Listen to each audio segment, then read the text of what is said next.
Right here. All right. Well, I want to thank everyone for coming out today. Today, we're going to provide you with something that you all aren't used to with respect to congressional investigations, and that's evidence. Committee Republicans have spoken with multiple whistleblowers from numerous schemes involving the Biden family, reviewed Hunter Biden's laptop, and received documents of previously unknown transactions.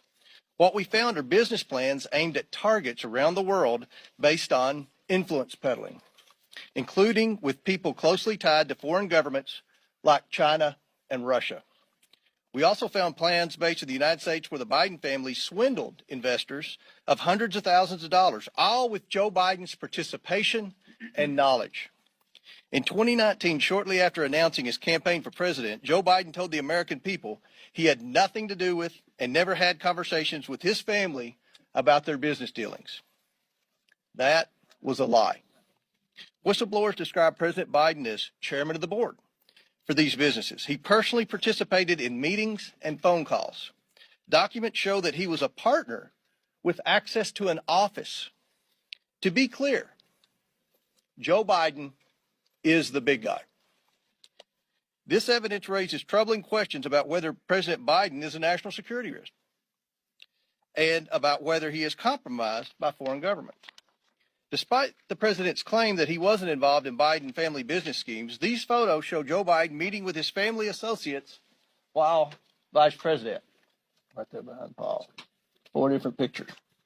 Committee Republicans have identified over 50 countries the Biden family sought businesses in. On the international side of the Biden family business, the deals were often led by Hunter Biden. And that map there behind Clay shows all the countries where the Bidens had a footprint in international business dealings. The investigation reveals a family that engaged with some of America's most powerful adversaries, planning to sell one of the largest sources of cobalt for electric vehicles in the world to the Chinese, for example. The Bidens flourished and became millionaires by simply offering access to the family.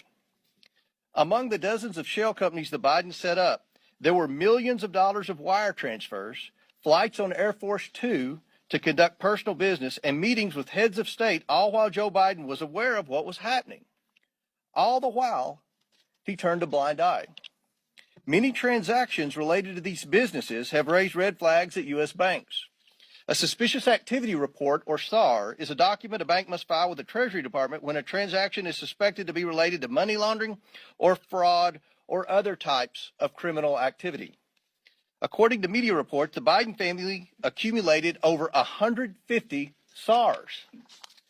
One SAR generated by an American bank to the Treasury Department connects Hunter Biden and his business associates to international human trafficking, among other illegal activities.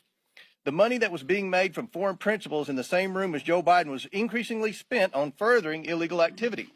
The SARs show that Hunter Biden was conducting business with suspected human traffickers.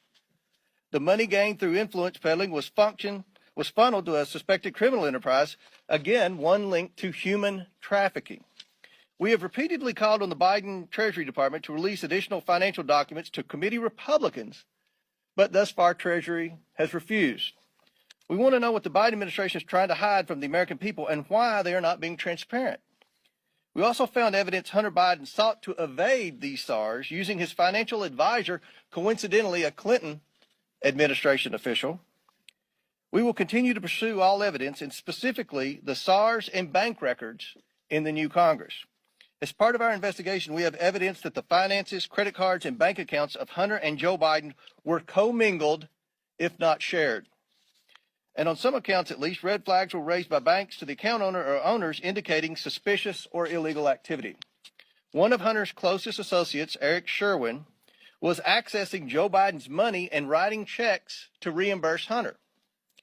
Sherwin arranged the Bidens' international deals around the world. At the same time, he was a frequent visitor to the White House, and Joe Biden during the Obama administration, visiting close to 30 times, and sometimes with international business partners and Hunter, according to Hunter's calendar. Sherwin was also the president of Hunter's company and was appointed by President Obama to a position in the administration. After an apparent falling out with Sherwin, Hunter began coordinating business himself, and increasingly the deals brought in Joe Biden as a direct equity holder. One of these deals involves the sale of American natural gas to China. Evidence suggests Joe Biden had a 10% equity stake through his son.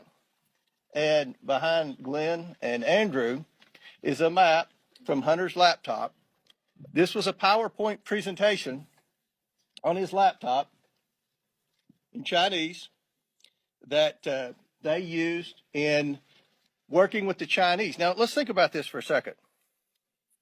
At a time when Americans are suffering from high energy prices because of this administration's terrible energy policy, we find evidence that Hunter Biden and Joe Biden were involved in a scheme to try to get China to buy liquefied natural gas, and from a whistleblower to try to get their foot in the door with China starting to purchase an interest in natural gas drillers.